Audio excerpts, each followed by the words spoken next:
The unpopular truth about your leash walking training is that you're looking for the one big win. You're trying to teach your dog to not pull you around the neighborhood or get distracted by everything. Now, I have some good news and some bad news. And the bad news is, if you're looking at the big picture and doing what you've always been doing, you're gonna make it harder on yourself. The good news is, if you break this walking training into smaller bits and help your dog to be more successful in little teeny increments, your dog's gonna learn faster and your training's gonna be much more successful. So you're probably asking yourself, what are those wins? I'm out here on the sidewalk with Maggie and things are pretty busy. There's been some traffic going by, there's people going by on bikes, and this might be too much for her and it might be too much for you and your dog. You need to find yourself a place with more space where your dog will be less distracted, like a big park. As I'm moving here, I've got some great rewards that I'm letting Maggie know when she's right and making myself more valuable than the world around her. This is the kind of skill where you're going to need something really valuable. We need something that can overpower all the distractions. Now, in this case with Maggie, it's some cheese, but it might be some hot dogs or a great liver treat or a tuna treat. What we need is something that can get your dog's attention in all those distractions. Now, this isn't all about food. Not every dog works that way, but it can certainly give you a leg up when you go out in that wide world and all those distractions are there. And I want you to see the attention that Maggie gives me as we work on the skill, even though she and I have never worked on it together before, because we want your dog to know that you have the most value. And once your dog starts to know that, their attention will shift to you. So where do I want my dog to walk? Well, I want her to walk in a certain position that makes it easy for me to reward and easy for her to learn. So I'm going to teach her to walk at my left-hand side. So before I go anywhere, I'm going to get some great treats and I'm just going to lure her to that side. I could even have her sit at my side and reward her. Once she starts to know that good things happen here, I can use that as my foundation for when we actually start moving. Dogs don't naturally want to walk right beside us, so I need to teach her that it's valuable to be here. And what easier way to teach her that than when we're standing still?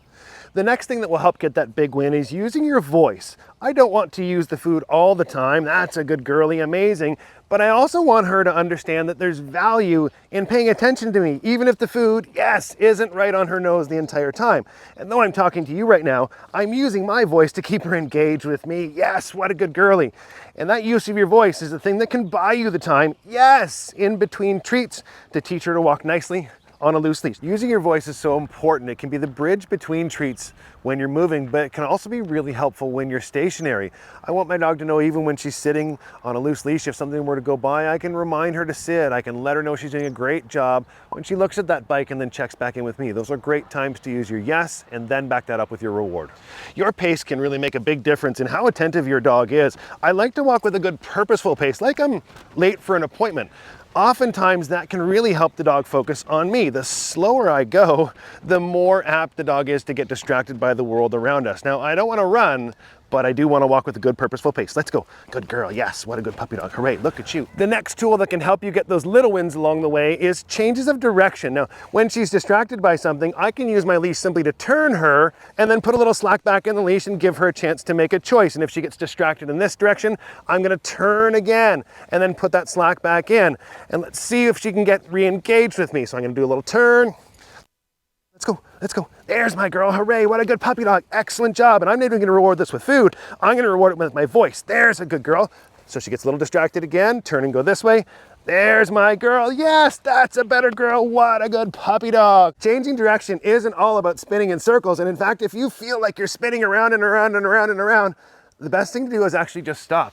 Make it easier, take some of that motion out of things, get a little bit more focus in a stationary position, then try walking again. The amount of time we spend training these skills is a really important thing to keep in mind for getting those little wins. 5 or 10 minutes at a time when these dogs are learning can really help both them and you be more successful in your training. So what do short training sessions look like? Well, maybe it's 5 minutes before you feed their breakfast. Maybe it's 2 minutes with their breakfast. Maybe it's a couple of minutes before dinner time. One of the common mistakes people make is they train their dogs for too long and both they and the dog get frustrated. Make it easy for both you and your dog to be successful many times throughout the day.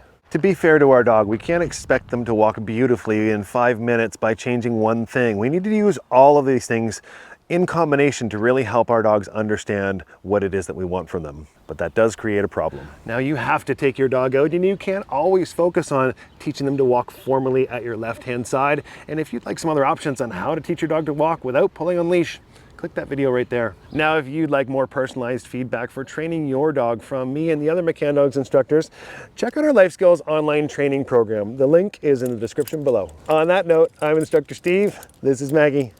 Happy training.